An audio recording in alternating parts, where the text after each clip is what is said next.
Buenas noches nuevamente para todas las personas que se conectan en esta hora a este su programa, Sé con Identidad. Sé de muchas cosas, de cristiano, no sé, opinen ustedes. ¿Qué puede significar esa C de identidad? Sé con identidad. Escriban ahí. Mi nombre es Diego García, también es un gusto para mí estar en esta noche. Y el tema de esta noche es muy interesante, porque muchas veces nosotros estamos intentando conseguir libertad y las personas siempre quieren ser libres o hacer lo que quieren. Pero entonces ahí es donde uno entra a decir, bueno, pero ¿qué es libertad realmente? Y está como en eso. Entonces, por eso el tema de esta noche es libertad o libertinaje.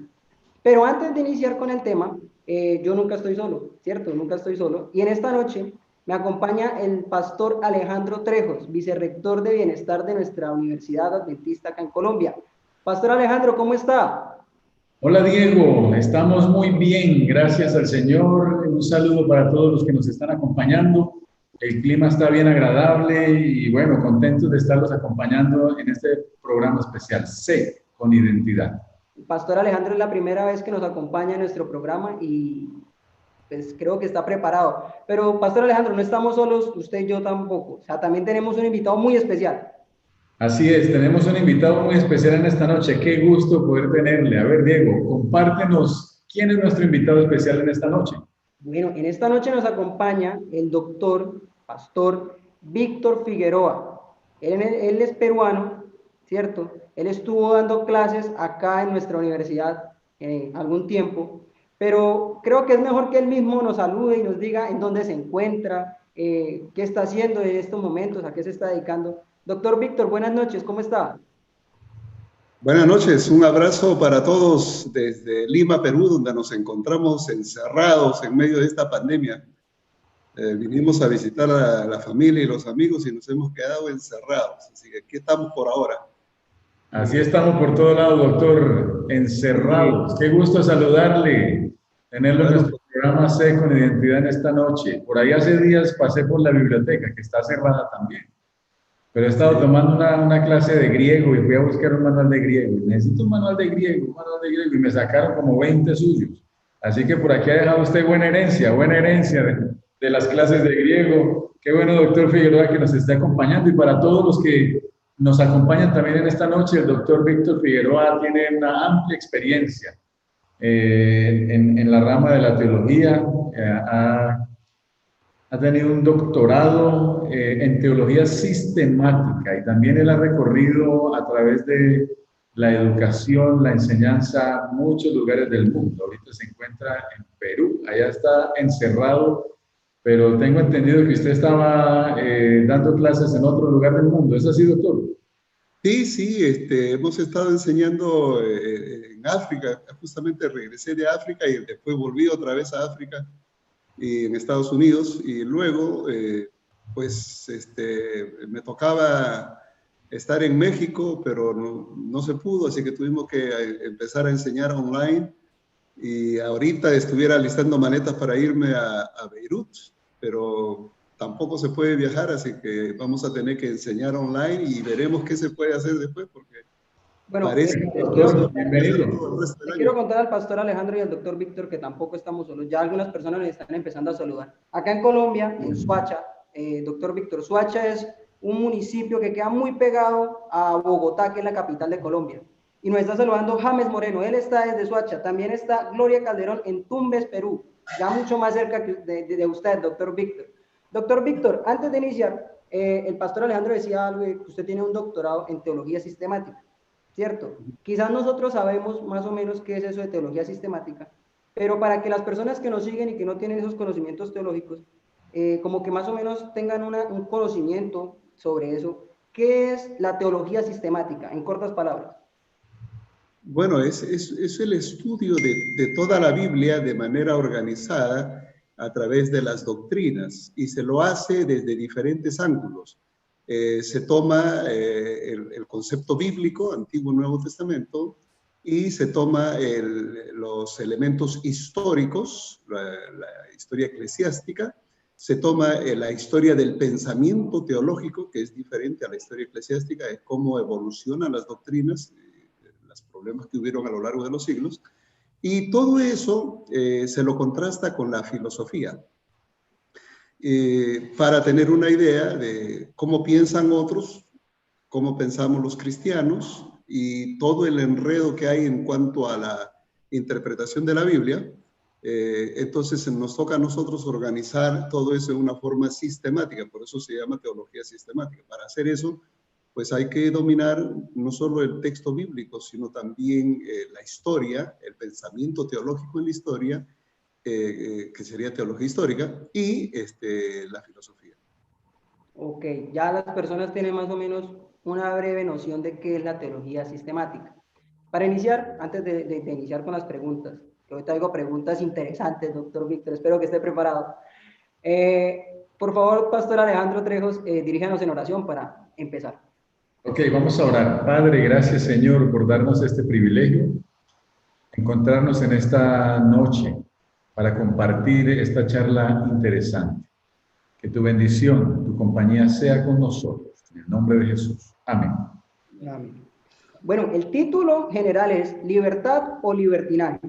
Pero entonces, primero tenemos que saber qué es libertad y qué es libertinaje. Doctor Víctor, ¿qué es libertad? Bueno, antes de definir libertad y libertinaje, me gustaría hacer un preámbulo, porque cuando uno habla de términos, uno los entiende en el contexto en el que vive. Nosotros hablamos de libertad en el contexto social, en el contexto familiar, en el contexto de iglesia, etcétera, y aún en el contexto académico. Y libertinaje lo hacemos en los mismos contextos. Yo quisiera expresar que hablar de libertad tiene una connotación que va más allá de lo temporal. La libertad como tal, si ustedes leen los diccionarios, van a encontrar que es la cualidad o el estado de ser libres, dice el diccionario de Webster. Pero es más que eso. En realidad, la libertad como tal, según la Biblia, no existe. No hay libertad, si se puede llamar absoluta, no existe. Lo que existe es el don de Dios de darnos la libertad de escoger, que eso se llama el libre albedrío. El libre albedrío significa la libertad que uno tiene, fuimos creados, se nos dio la libertad de escoger. Pero la libertad plena, como tal, no la tenemos por una razón. Y es que nosotros fuimos creados y desde el mismo momento en que Dios puso un árbol del bien y el mal y le dijo, mira, no toques, no comas, tienes libertad para caminar por todo el Edén y hacer lo que te guste, pero no toques. Ya desde ese momento ya no eres libre, porque te están prácticamente limitando. Ahí tienes una limitación, el árbol prohibido, pero eres libre de escoger, tocar, comer o no hacerlo. Entonces, cuando Dios creó al hombre, lo hizo en medio de un conflicto entre el bien y el mal. Así que cuando hablemos de libertad y libertinaje, necesariamente tenemos que tomar en cuenta esa dimensión del conflicto entre el bien y el mal. Y todo lo que Dios ha hecho en beneficio del hombre está en ese contexto. O sea, que hay que entenderlo en el contexto del bien y el mal. O sea, cuando Dios le dijo al hombre, no toques de este árbol, es porque Dios sabía que Satanás y sus ángeles vendrían a tentar al hombre y vamos a decir, coactar su libertad, eliminarla. Y por eso es que la Biblia dice, conoceréis la verdad y la verdad os hará libres. Y aún cuando dice que nos hará libres, uno tiene que decir, ¿libres de qué? Otra vez, es que en el conflicto entre el bien y el mal, el libre albedrío lo usamos para elegir a quién queremos servir, al bien o al mal. En cuanto nosotros decidimos elegir el camino del bien, seguir la palabra de Dios, desde ese momento ya nosotros somos siervos de Dios. Si ustedes leen en la Biblia, cuando Pablo decidió el camino de la verdad, ¿cómo se identifica Pablo en todas sus epístolas? Él usa una palabra griega en todas sus epístolas. Ustedes lean en Romanos, en 1 Corintios, los primeros 2 versículos del primer capítulo. Y van a encontrar a Pablo diciendo, Pablo, la versión Reina Valera dice, siervo de Jesucristo. Una traducción elegante, ¿no? Siervo de Jesucristo. Pero en realidad es mucho más que eso, porque la palabra griega que se usa ahí es doulos. Y lo que está diciendo es Pablo, esclavo de Jesucristo. Así que cuando usa el término doulos, está diciendo, yo soy esclavo de Jesucristo. ¿Y cómo decido yo ser esclavo de Jesucristo? Porque escojo. Tengo la libertad de escoger ser esclavo. Entonces, hablar de libertad en el contexto del bien y el mal, nosotros tenemos que tomarlo en cuenta en que somos libres de escoger entre dos potencias que vienen confrontando el destino del hombre. Pero nosotros decidimos quién gobierna nuestra vida. O sea, somos libres de elegir y nosotros elegimos al que querramos. Por eso es que hay gente buena, gente mala y de todo calibre. Así que cuando uno define libertad, uno tiene que decir, la libertad que nosotros entendemos desde la perspectiva moral, desde la perspectiva ética, como los diccionarios lo mencionan, es la cualidad o el estado de ser libres.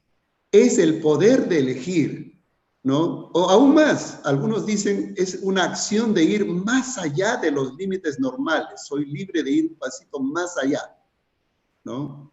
La libertad de restricciones físicas, la libertad del control arbitrario o despótico, somos libres. Bueno, pero eso es un concepto de libertad un poco sesgado, porque se está hablando desde una perspectiva social, moral.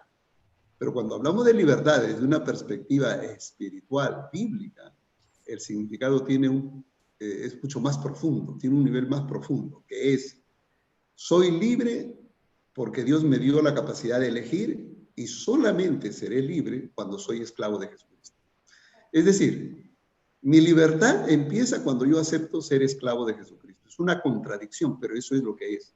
Mientras tanto, aquellos que eligen ser libres siendo esclavos del mal, de Satanás, son esclavos de los vicios, de la mundanalidad, y ese elemento de ir más allá de lo que es esa libertad buena con el propósito con que Dios nos creó, eso es el libertinaje.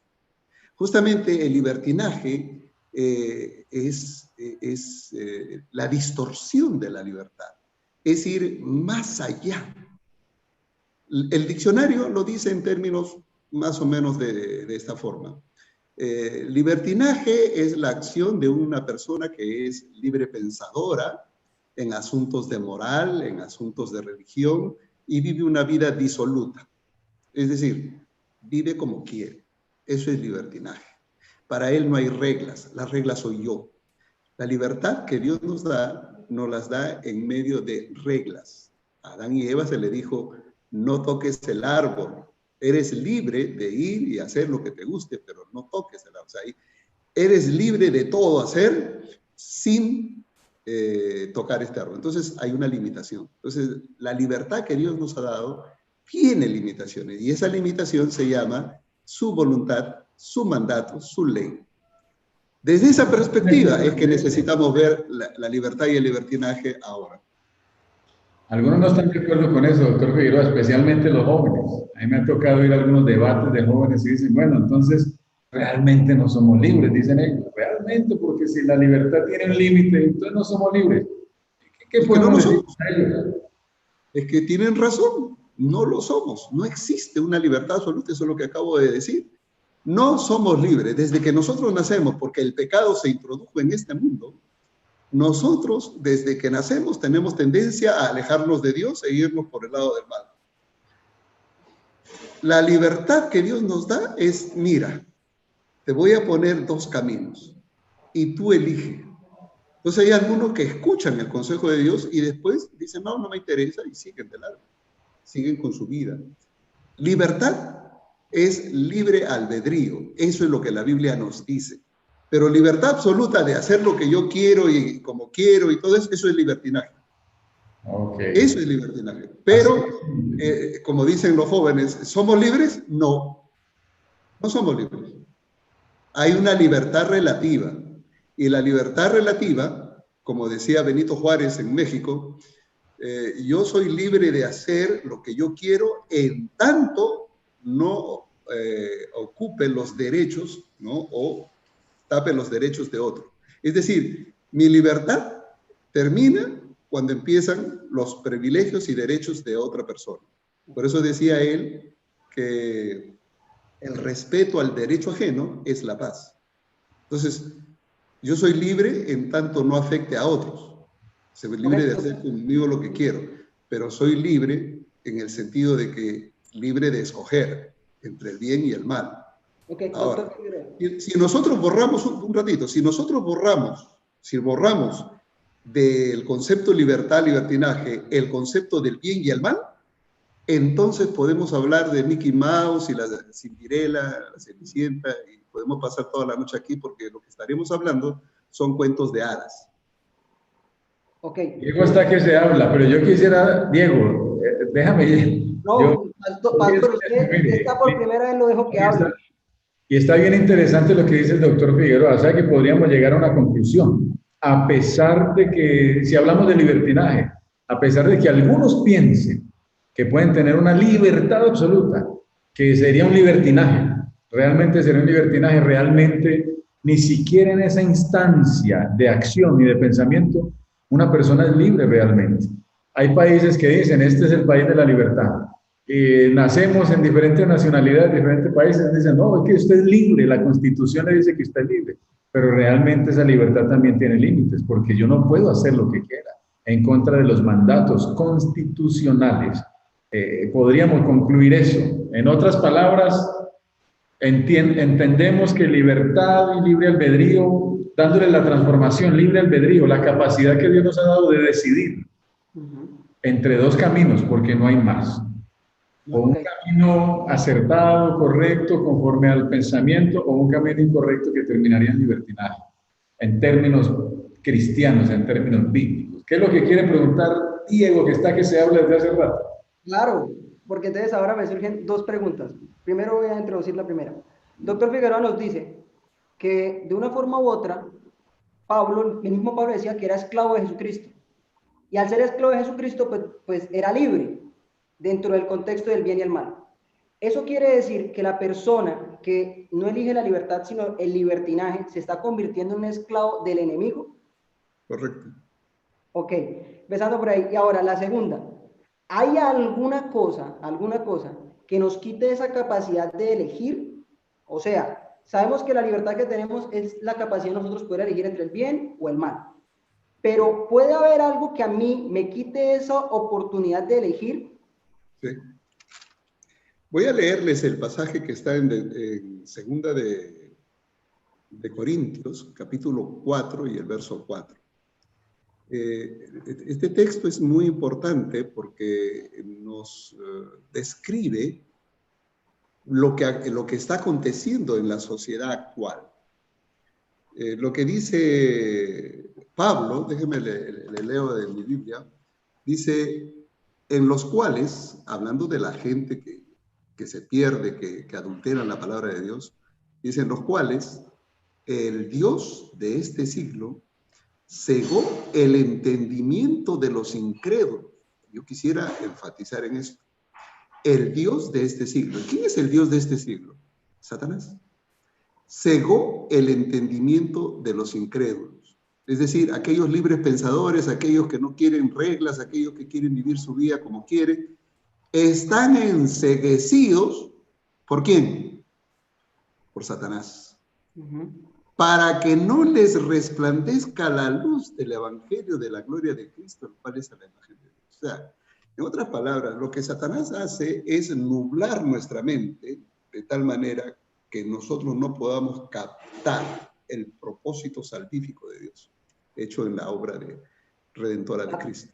Satanás. Así que ese es el trabajo, es nublar nuestra mente. Ahora, ¿cómo lo hace? Para eso están los brindis con cerveza, con vino, el alcohol. Para los que son bebedores sociales, no estoy hablando de alcohólicos anónimos, no.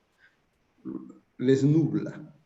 Y a través de eso se cometen atrocidades, violaciones, crímenes y todo lo demás. Lo triste de esto es que según las leyes de los países, una persona que atropella en estado etílico, mata en estado etílico, viola en estado etílico, no sabía lo que hacía, por lo tanto, en vez de darle la pena máxima, le dan la pena mínima, cuando debe ser al revés. O sea, no se ha entendido. ¿Quién es el que nubla la mente? Satanás. Ahora, la juventud tiene las drogas. No hablamos de cocaína, marihuana, sino hay drogas sintéticas, hay de todo. ¿Para qué? ¿Cuál es la función de las drogas? Nublar la mente para que no le resplandezca la luz del evangelio. O sea, que en otras palabras, lo que nosotros estamos viviendo en la sociedad de hoy es que Satanás está reinando en plenitud. ¿Por qué? Porque hay más drogadictos, hay más alcohólicos, hay más de todo, y la mente es el objeto que Satanás busca nublar. Entonces, a tu pregunta, ¿se puede afectar en la capacidad de decidir? Por supuesto. ¿Y quién lo hace? Satanás. ¿A través de qué? Estimulaciones externas. Por eso es que nosotros necesitamos cuidar nuestra mente. ¿Y cómo se cuida la mente? Pues nosotros conocemos las 5 avenidas del alma. Lo que oímos, lo que vemos, lo que olemos, es decir, lo que leemos, todo lo que entra a la mente, eso se va a cultivar. Entonces, si usted tiene problemas con lecturas que son medias raras, tenga cuidado, porque Satanás lo usa como un instrumento para nublar su entendimiento. Es mejor alejarse. Si yo sé que soy débil en algo, Satanás se da cuenta que usted va a caer por ese lado y lo va a empujar para que usted vaya y lo tiene cogido. Así que, sí, ese es el trabajo del mal.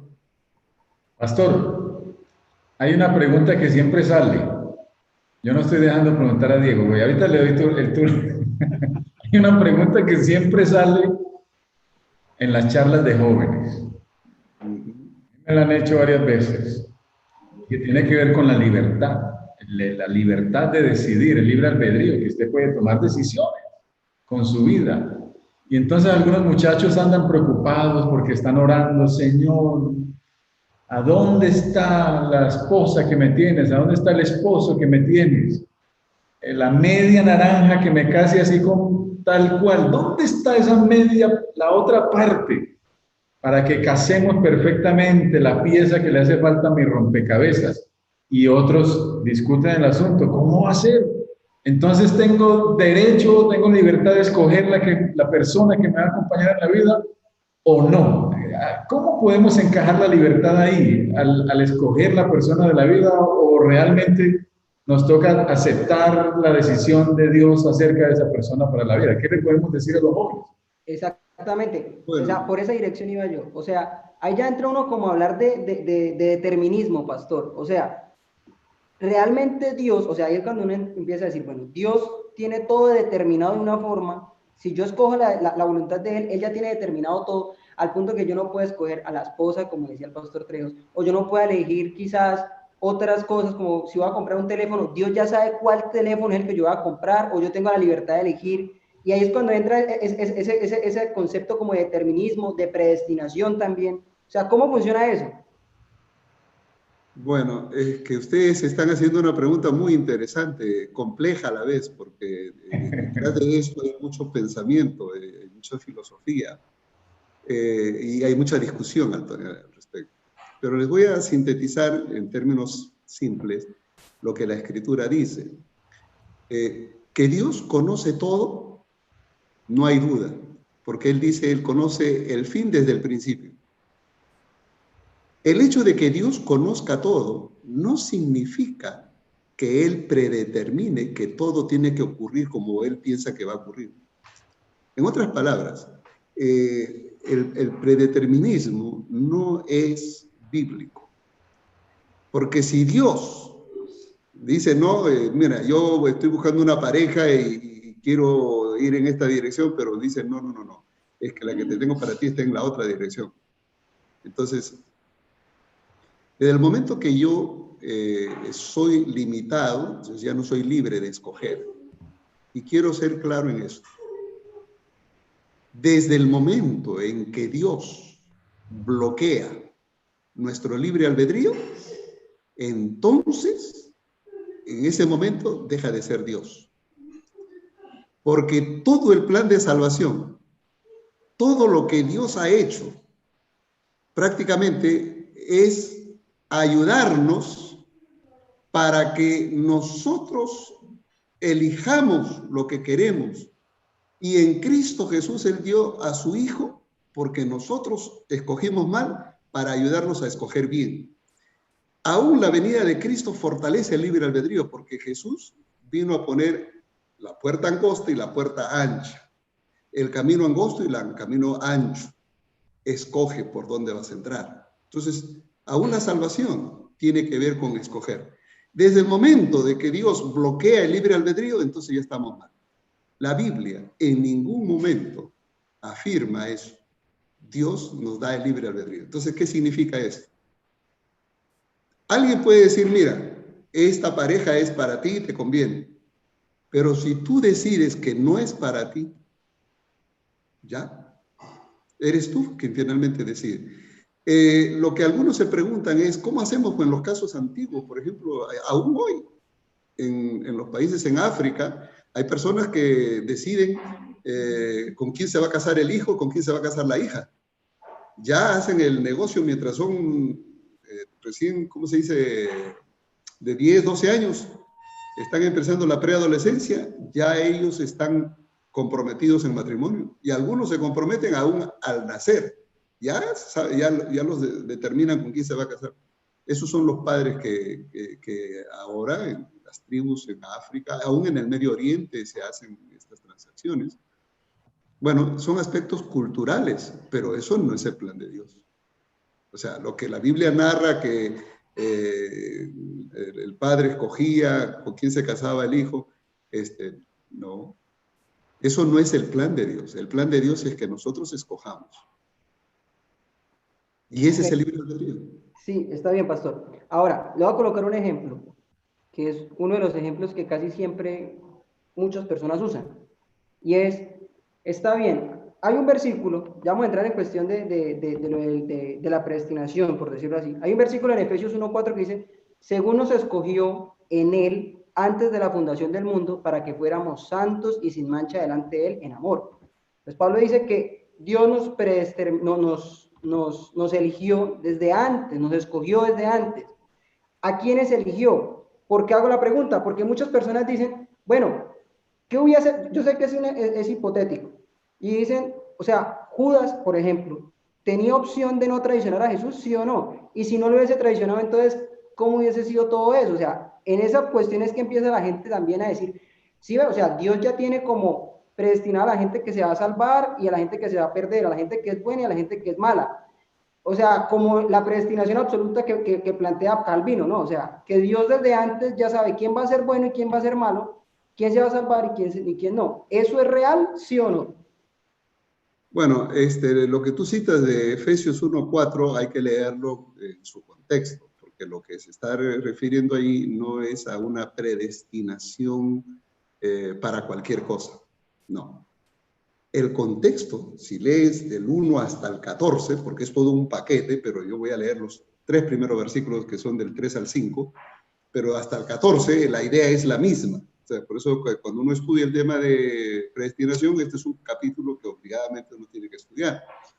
Así que del 3 al 14 el concepto es el mismo. Yo voy a enfatizar solo 3 versículos por cuestión de tiempo. Pero mira lo que dice aquí. Bendito sea Dios y Padre de nuestro Señor Jesucristo, que nos bendijo. O sea, que aquí Él se incluye, nos bendijo. Es decir, la humanidad está incluida aquí. Con toda bendición espiritual en los lugares celestiales. Entonces aquí se nos habla de una bendición que nosotros hemos recibido en los lugares celestiales. Ahora la pregunta es, ¿cuándo hemos estado en los lugares celestiales para recibir esa bendición? Nunca. Entonces la pregunta es, nos bendijo con toda bendición en los lugares celestiales. Y al final dice, en Cristo. ¿Qué quiere decir eso en Cristo? Que Cristo, que estaba en los lugares celestiales, en Él nosotros hemos sido bendecidos. Es decir, en Cristo, antes que Cristo venga a encarnarse, estaba en los lugares celestiales, Él recibió una bendición para dárnoslas a nosotros. O sea, Cristo vino a traernos una bendición. En el verso 4, vuelve otra vez la misma idea y dice, nos escogió. O sea, Dios nos escogió y dice en Él. O sea, Dios nos escogió en Cristo. ¿Cuándo? Antes de la fundación del mundo. A ver, si es antes de la fundación del mundo, ¿existíamos? No. Y si no existíamos, ¿cómo nos puede escoger? O sea, tú te das cuenta que el contexto es un contexto cósmico, no está hablando de un contexto terrenal, de lo que estamos hablando tú y yo. No, está hablando de un contexto cósmico. ¿Cuál es el asunto? Dice, nos escogió en Cristo antes de la fundación del mundo. ¿Qué está diciendo? Que antes de crearnos, Dios ya había decidido en Cristo escogernos. ¿Qué significa eso? Que Dios sabía que habrían problemas con el pecado y que Cristo vendría a hacer la diferencia y en Él nosotros somos escogidos. ¿Para qué? La pregunta es, ¿nos escogió para qué? para que fuésemos santos y sin mancha. Ahora aquí viene el problema. Si nos escogió antes de la fundación del mundo en Cristo, para que seamos santos sin mancha, la pregunta es que acaso no fuimos creados, Adán y Eva no fueron creados santos y sin mancha? Sí. Claro, ellos fueron creados santos y sin mancha. Y la pregunta es, ¿y por qué Dios nos escogió a nosotros para ser santos y sin mancha en Cristo? Si Él nos iba a crear así. Lo que está diciendo es que nos escogió en Cristo para ser santos y sin mancha, porque habría algo que nos quitaría esa santidad, que nos llevaría a la mancha del pecado. Y lo que está diciendo es que en Cristo Dios nos escogió para volver a nuestro estado original. Entonces lo que el texto está diciendo es que Dios nos ha escogido en Cristo antes de que existamos, de que ya sea que nosotros permanezcamos firmes o caigamos en el pecado, en Él, si somos fieles a Él y creemos en Él, podemos ser santos y sin mancha. O sea, restaurarnos. Y el verso 5 vuelve a la misma idea, porque dice, en amor habiéndonos predestinado, y aquí viene el punto, predestinado, y esto sí es bíblico. La única predestinación que existe es esta la que está diciendo aquí el texto. ¿Cuál? Que hemos sido predestinados para ser adoptados hijos suyos. Adoptados hijos suyos por medio de Jesucristo. Ahora, mi pregunta va, ¿cómo es que Dios nos va a predestinar para ser adoptados como sus hijos por medio de Jesús? Si cuando Él nos creó ya era nuestro Padre Celestial. ¿Cuándo dejó de ser nuestro Padre? Es como que tú vayas a tu casa, tú tienes tu familia, tus hijos, y yo llego a mi casa y le digo a mi hijo, hijo, he decidido adoptarte. ¿Qué crees que va a hacer mi hijo? ¿Qué? He decidido adoptarte, pero si tú eres mi papá. Pero es que yo he decidido adoptarte. Estás loco. Y la Biblia nos dice que Dios ha decidido adoptarnos. Y la pregunta ¿es una locura de Dios adoptarnos? No. ¿Saben por qué no? Porque Dios, otra vez, previendo que el pecado nos alejaría, seríamos el hijo pródigo en el universo, a través de Cristo, Dios decide volvernos a adoptar como hijos suyos. Entonces, cuando uno empieza a leer el texto desde esa perspectiva cósmica, mucha gente lo lee, pero como que está hablando de los que viven en Medellín o de los que viven allá en Soacha. No, está hablando de un elemento cósmico. Dios, el Padre, Jesucristo, antes de la creación del mundo, arreglando los planes para que cuando el hombre fuese creado y cayese en pecado, no hubiesen sorpresas. Por eso Elena White dice que cuando el pecado entró en el mundo, Dios ya tenía preparado un proyecto salvífico para el hombre. Y este es el proyecto. ¿Cuál? Que en Cristo Jesús podemos llegar a ser santos y sin mancha otra vez. Que en Cristo Jesús podemos ser adoptados para ser hijos de Dios. A eso se está refiriendo. Entonces no hay predeterminismo. Ahora, la predestinación para ser adoptados hijos de Dios no significa que es automática. Porque alguno va a decir, no, pues que si Dios me predestinó para ser adoptado hijo de Dios en Cristo Jesús, ya, yo no tengo nada que hacer. Falso. Porque Cristo vino a poner una puerta angosta y una puerta ancha, un camino angosto y una puerta ancha, camino ancho. Tienes que escoger por cuál camino transitar. ¿Y qué se llama eso? Libre albedrío. Es decir, Dios nos da la opción para ser adoptados si queremos. Y si no queremos, imagínense ustedes que Dios es tan bueno que coge a un grupo de muchachos ahí en Medellín que andan metidos ahí en la droga y todo eso, y dice, pobre muchacho, no han tenido familia, han vivido sin orientación, vamos a llevarlos al cielo. Y los llevan al cielo. ¿Qué creen que van a buscar esos muchachos en el cielo? ¿Creen ustedes que al cielo se llega ya cuando llego allá yo soy otra persona? No, llevaremos nuestro carácter. Y esa persona que está adicta a la droga y busca la droga, cuando llega al cielo, ¿qué cree que va a buscar? Oye, ¿dónde encuentro de la buena? No, es que aquí no hay, hermano. No. Tiene que haber en algún lugar. No, es que aquí no hay. Y cuando ya están 2, 3 días, un mes, y Franco, que no hay. No, ¿verdad que no hay? ¿Quieren regresarse a la tierra? no quieren estar en el cielo. Por eso es que mucha gente no llegará al cielo, porque prefieren los vicios de este mundo, Amén. los placeres de este mundo, antes que ser hijos de Dios. O sea, lo que acabo de decir me lleva a plantearte esto en un aspecto mucho más amplio. Así que determinismo no existe. La única predestinación es para ser salvos, siempre y cuando aceptemos a Cristo. Recuerden, Dios siempre incluye el libre albedrío. Desde el momento que Dios nos dio libre albedrío, aún la salvación es libre albedrío. Su respuesta me hace recordar un foro al cual asistí con unos jóvenes estudiantes. Y entonces ellos todos decían, mire, queremos ir al cielo. Incluso se estaba hablando allí sobre adopción de niños por parejas del mismo género, bueno, cosas así. Y había una discusión bien grande. Aquí tengo una pregunta de alguien que hace también algo sobre una pregunta sobre la voluntad, que está relacionada con esto de la libertad, la voluntad de Dios frente a nuestra voluntad.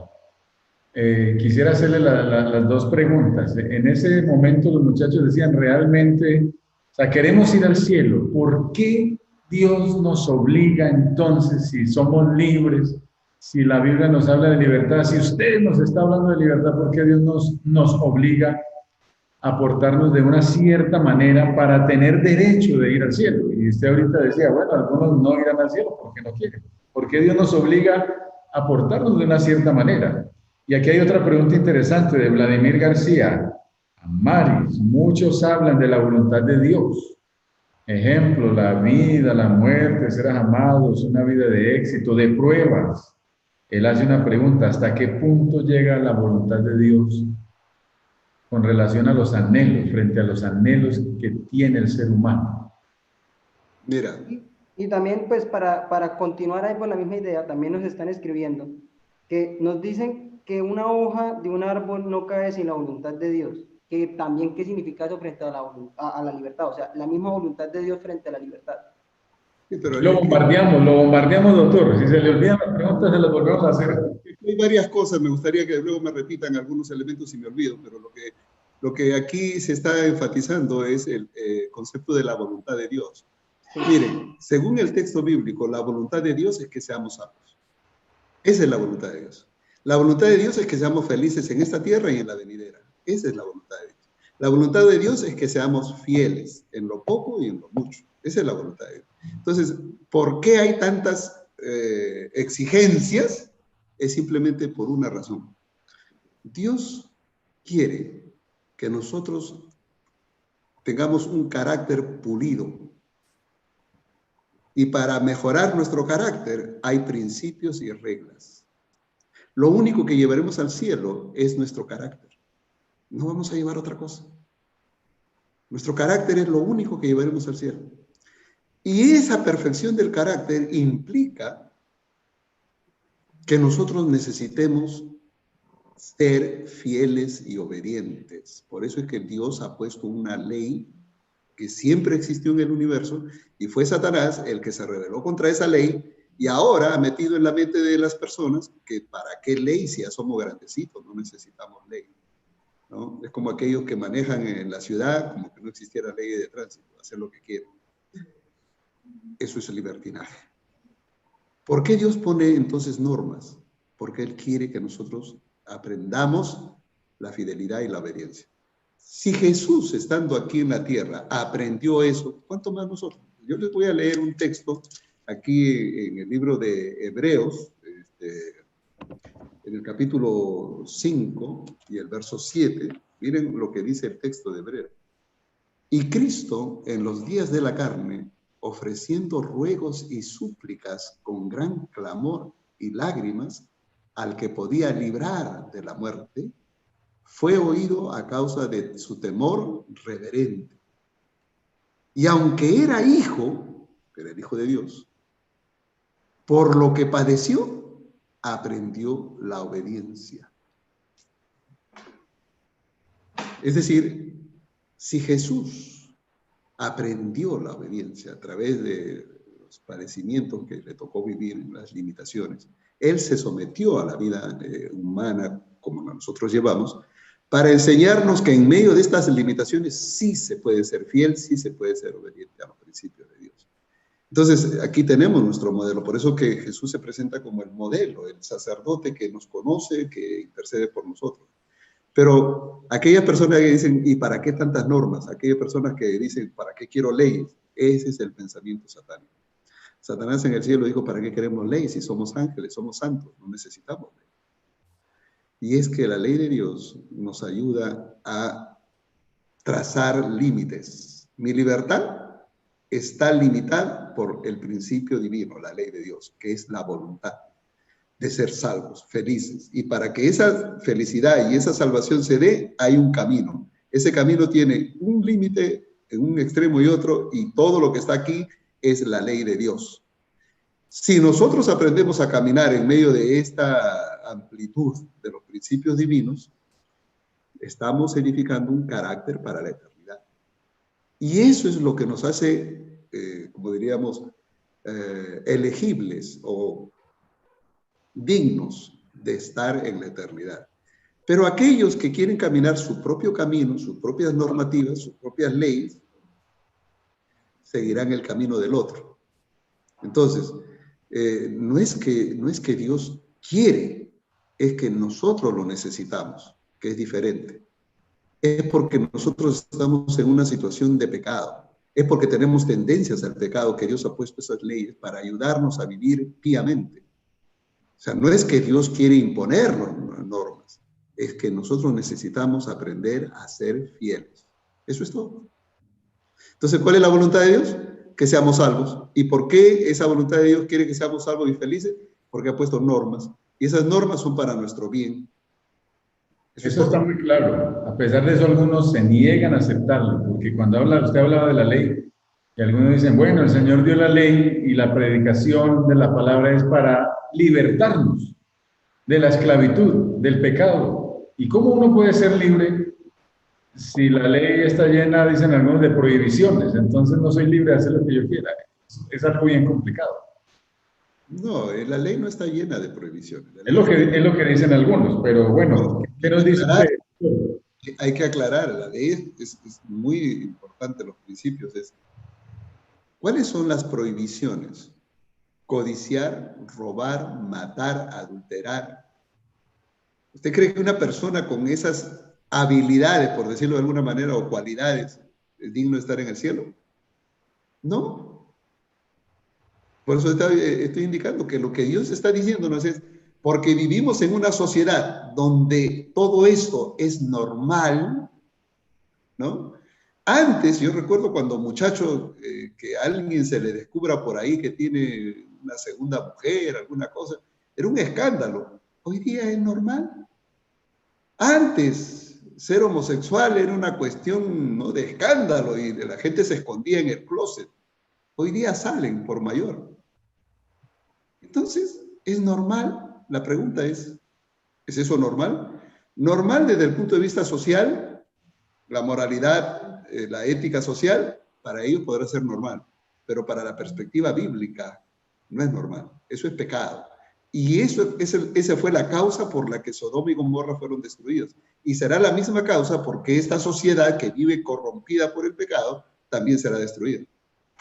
Es muy claro, doctor, y de verdad que el pensamiento correcto ha sido trastornado en la mente de las personas, porque claro, los jóvenes y todas las personas en general, listo, quieres vivir en un conjunto cerrado donde tú quieres vivir, entonces sí, quiero vivir allá, pues allá no se puede montar en bicicleta al mediodía, si quieres hacer una reunión tiene que ser hasta tal hora, no puedes poner música duro, porque si no te vamos a expulsar del conjunto. ¿Quieres estudiar en este colegio? Sí, pero allá no te puedes peinar de cierta manera, tienes que ir con las medias de este color, y como quiero estar allá, sí, quiero. ¿Quieres trabajar en este lugar? Sí, pero aquí te tienes que poner este uniforme, un sombrero así puntudo, un delantal, y no me gusta, pero quiero trabajar allí y me lo pongo.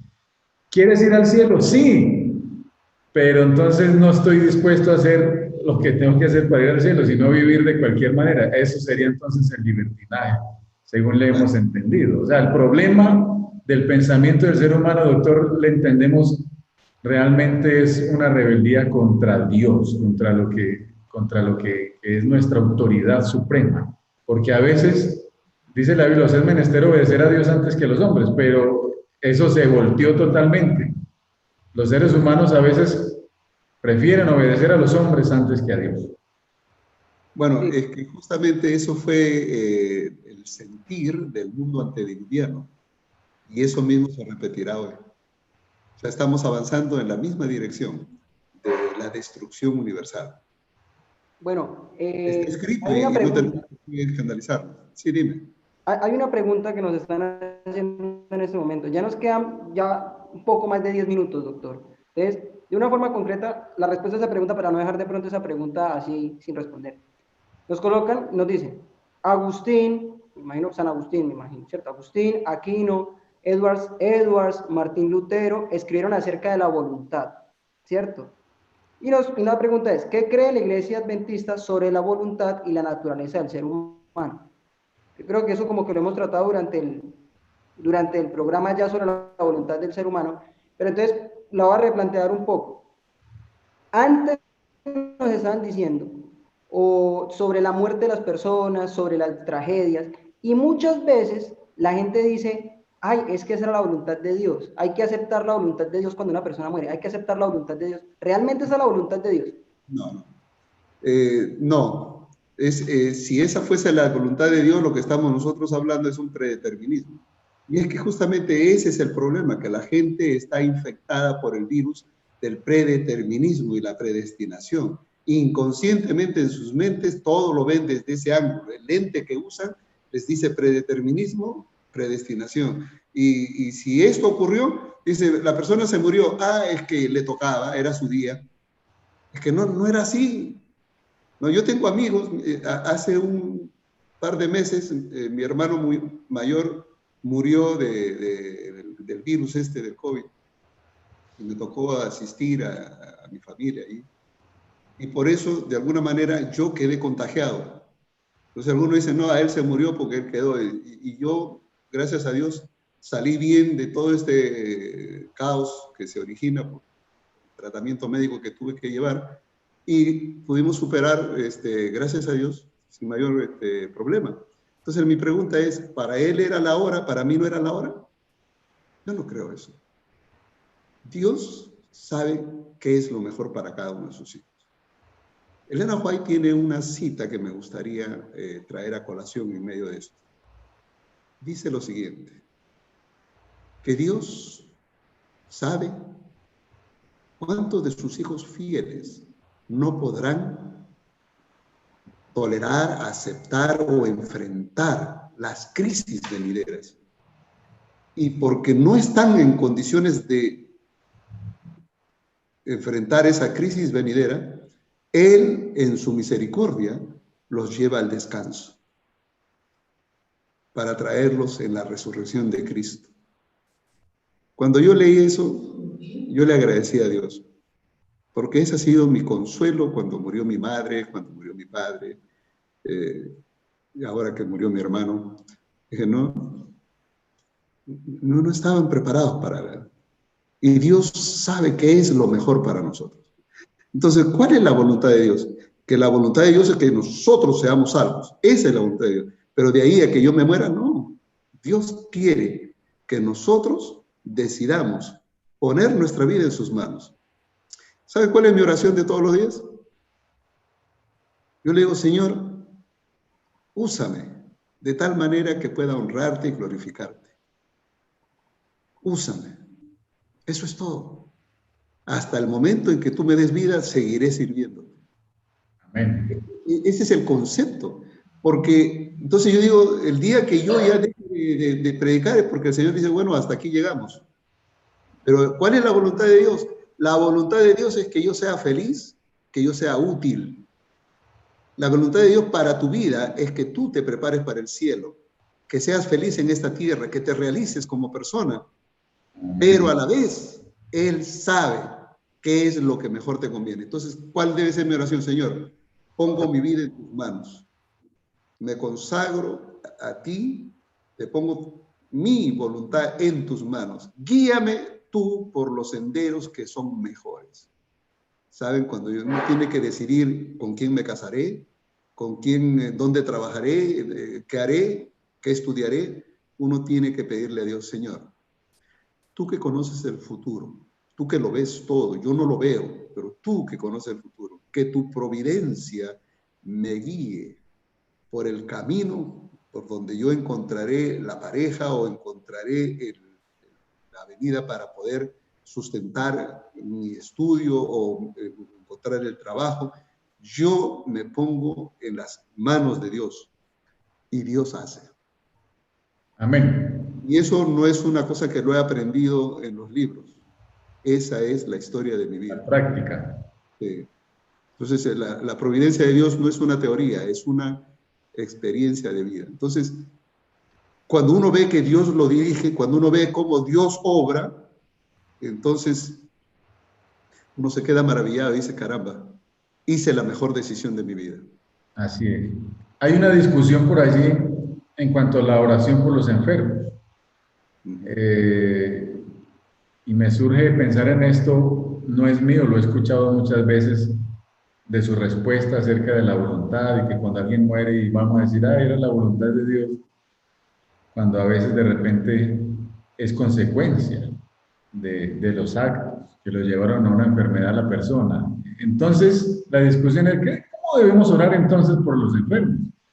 Queremos que se salven, la familia quiere que se salve, pero Señor, entonces que se haga tu voluntad y se murió y ahí volvemos a lo mismo, la voluntad de Dios. O otros dicen, debemos pedir es para que el Señor le fortalezca. Alguien por ahí dijo, pero ¿por qué oramos que Dios haga su voluntad y se muere? Entonces, ¿dónde está la fe?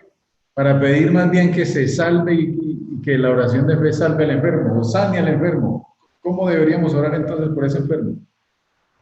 Yo considero dos cosas en primer lugar. Es que en la sanidad de un enfermo a través de la oración, el enfermo debe sentir la necesidad de Dios y de perdón. Es en primer lugar. Si el enfermo no tiene esa necesidad, ¿cómo Dios puede orar? Lo voy a decir de otra manera. Yo conozco el caso de una persona que sufrió un accidente hace 35 años. Prácticamente lo daban por muerto. Y un milagro de Dios. Se hizo cadenas de oración en la iglesia y en las familias y todo. Y a mí me tocó orar por esa persona. Yo siempre le decía, Señor, tú conoces si esta persona va a quedar paralítica, tú conoces si esta persona va a llevar una vida normal, si va a sufrir. Si es que tú ves que va a ser mucho sufrimiento, mejor recógela. Y tú crees que va a tener una oportunidad de poder mirar con esperanza el futuro y ser un hijo fiel, dale la oportunidad de vivir. Tú conoces mejor el futuro. Y esa era mi oración. Y cuando yo oraba con la familia se lo decía. Bueno, esta persona ha pasado 35 años y hasta el día de hoy tiene temor de Dios, pero nunca tomó una decisión de acercarse más a Dios. Y en esta conversación que ahora tuvimos con esto del virus, le dije, Dios te ha dado 35 años más de vida. ¿Qué has hecho? ¿Qué has hecho con tu vida? ¿Para qué oramos? Le digo, Dios tiene un plan para ti. Le digo. Yo lo único que le pedí a Dios es que si hay algo positivo en tu vida, que te dé la oportunidad de tomar esa opción para salvación. Yo no entiendo los caminos de Dios, pero sí sé que Dios te ha dado una posibilidad. Mi hermano, él se murió, no tuvo mayor opción. Yo lo único que le pedí a Dios mientras él estaba en el hospital, le dije, Señor, solo te pido que le permitas a mi hermano tener un encuentro contigo, que él pueda conversar contigo, ponerse en paz contigo, y si tú le das una oportunidad de seguir vivo, que él siga esa comunión contigo. Amén, amén, doctor. Las cosas fueron diferentes. Entonces, lo que estoy diciendo es que no se trata de orar, aquí algunos piensan que es coger el brazo de Dios y torcérselo. No, Señor, tú tienes que salvarlo porque esa no es la idea. La idea es que debemos poner al enfermo en las manos de Dios y pedirle al Señor, que conoce el futuro mejor, si es conveniente, darle una oportunidad que Él vea qué es lo más correcto. La otra cosa, si la enfermedad es producto de un mal vivir, ¿cómo le puedo decir a Dios, Señor, sánalo del cáncer cuando es un fumador y empedernido? sea, estamos pidiendo cosas incoherentes. Lo que nosotros necesitamos pensar es, Señor, la persona ha dañado su cuerpo, solo te pido que lo perdones, lo ayudes. Por eso le hablaba de que el enfermo necesita entender el perdón y reconocer que ha hecho mal. Esa es la razón de la oración, traer al enfermo al lugar de Dios, pero también decir, Señor, si tú le das una oportunidad más para vivir, que Él la aproveche para cambiar su vida y el poco tiempo o mucho tiempo que tú le das de vida, lo haga idóneo para la eternidad. Esa es nuestra oración. Amén. Amén. Podríamos concluir, doctor Figueroa, o sea, yo pienso en todo esto que hemos hablado a lo largo de esta hora y podemos llegar entonces a una conclusión que me surge a mí ahorita en mi pensamiento, y es que el ser humano ha desafiado el lugar que le corresponde. El lugar que le corresponde es el lugar de criatura. Dios, el lugar de Dios es de creador. El lugar del ser humano es la criatura, la creación de Dios. Pero el ser humano a veces quiere entrar como en los caminos que entró el enemigo, quiere ser como Dios, quiere estar por encima de Dios, quiere desafiar la voluntad de Dios.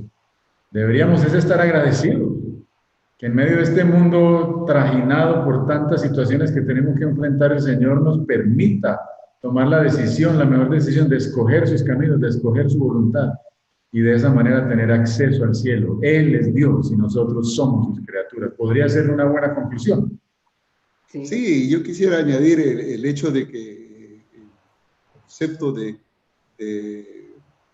libertad que Dios nos ofrece tiene que ver con el respeto a la autoridad, reconocer que hay alguien superior. Lo que decías tú, Él es el creador, nosotros somos criaturas. Mientras nosotros reconozcamos esa autoridad divina, no hay ningún problema, porque seremos libres en Cristo Jesús. Pero cuando no hay respeto a la autoridad, la ley soy yo, entonces eso es libertinaje. Amén. Bueno, yo creo que hemos tenido una conversación, a mí me ha gustado mucho, me ha aclarado muchas cosas, yo creo que a las personas que nos están viendo también. Y podríamos seguir hablando toda la noche, yo creo, acerca de esto de la voluntad de Dios y cómo someterme a la voluntad de Dios. Pero yo creo que lo mejor que podemos hacer es pedirle a Dios que nos ayude a someter nuestra voluntad a la voluntad de Él.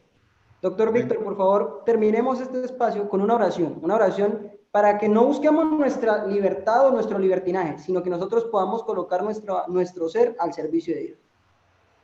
Oremos.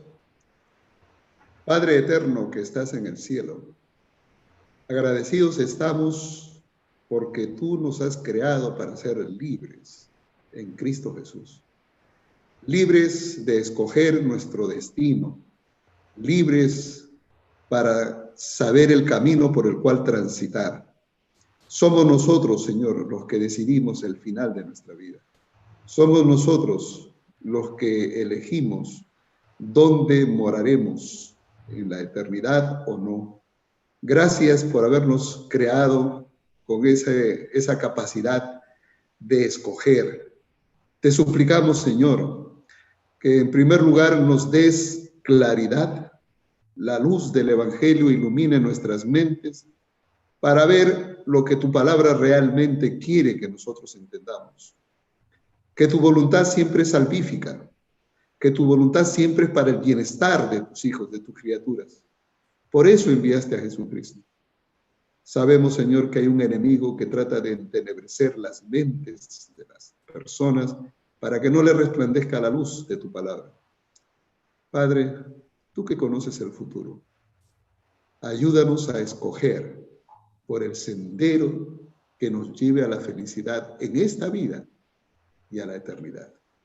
Oramos en Cristo Jesús. Amén. Amén. Amén. Muchas gracias al doctor Víctor Figueroa por acompañarnos en esta noche.